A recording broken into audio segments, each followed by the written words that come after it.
Christmas എന്ന് പറയുന്നത് എത്രയോ പൗരാണികമായ എത്രയോ പഴയ ഒരു സങ്കല്പമാണ്.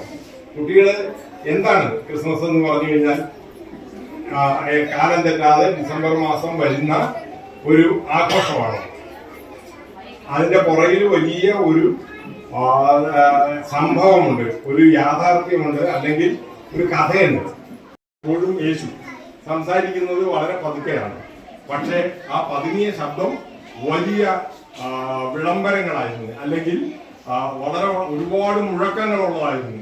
ആ മുഴക്കം ലോകം മുഴുവൻ വ്യാപിക്കുന്ന തരത്തിലുള്ള മുഴക്കത്തോടെ സംസാരിച്ച ആളാണ് പിന്നീട് ആ കുഞ്ഞ് വളർന്നപ്പോ. ഇഷ്ടമാണോ? പാട്ട് ഇഷ്ടമാണോ? ഇഷ്ടമാണ് അല്ലേ? നിങ്ങൾക്ക് ഏത് പാട്ട് പാടിത്തരുന്നതാണ് വിഷയം. കാരണം ഞാൻ പാടിയ പാട്ടാണ് നിങ്ങൾ ജനിക്കുന്നതിന് മുമ്പ്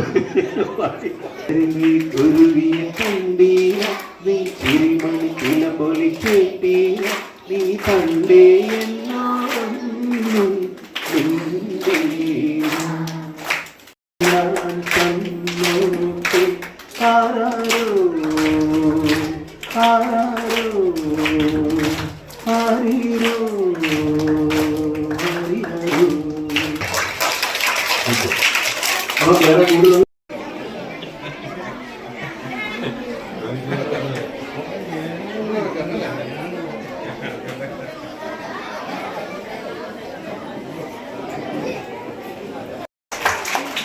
എല്ലാവരും ഒന്നിച്ചൊരു ഹാപ്പി ക്രിസ്മസ് പറയാം.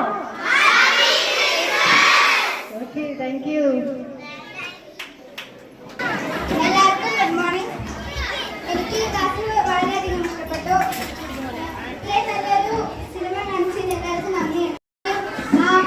അവർ ആക്ട് ചെയ്ത് നല്ല രസമുണ്ടായിരുന്നു. നമുക്ക് എങ്ങനെയാണ് ലഹരിയിൽ നിന്ന് കൈവിടാം, കുടുംബത്തിന്റെ ലഹരിയിൽ വരുന്ന സ്നേഹമാണ്, അതെല്ലാം ഈ സിനിമയിലൂടെ നമുക്ക് കുറെ കാര്യങ്ങൾ നമുക്ക് മനസ്സിലാക്കാൻ കഴിഞ്ഞിരുന്നു. അതുപോലെ തന്നെ ഇത്രയും സിനിമ കണ്ടപ്പോൾ തന്നെ എനിക്ക് വളരെയധികം ഇഷ്ടപ്പെട്ടു. എൻ്റെ കൂട്ടുകാർക്കും ഇഷ്ടപ്പെട്ടു എന്ന് ഞാൻ വിചാരിക്കുന്നു. അതുപോലെ തന്നെ നമ്മുടെ ടീച്ചേഴ്സിനും ഈ പരിപാടി ഒരുക്കി തന്ന എല്ലാവർക്കും ഇവിടുത്തെ വിശിഷ്ടാതികൾക്കും എൻ്റെ നന്ദി അറിയിക്കുന്നു. Thank you. ഇപ്പൊ എസ്തർ മരിയ നമ്മുടെ ഇടയിൽ നിന്നൊരു കുട്ടി അവള് വളരെ വളരെ മനോഹരമായിട്ട് തന്നെ ഇതിനെക്കുറിച്ച് ഒരു ഫീഡ്ബാക്കും നൽകുകയുണ്ടായി.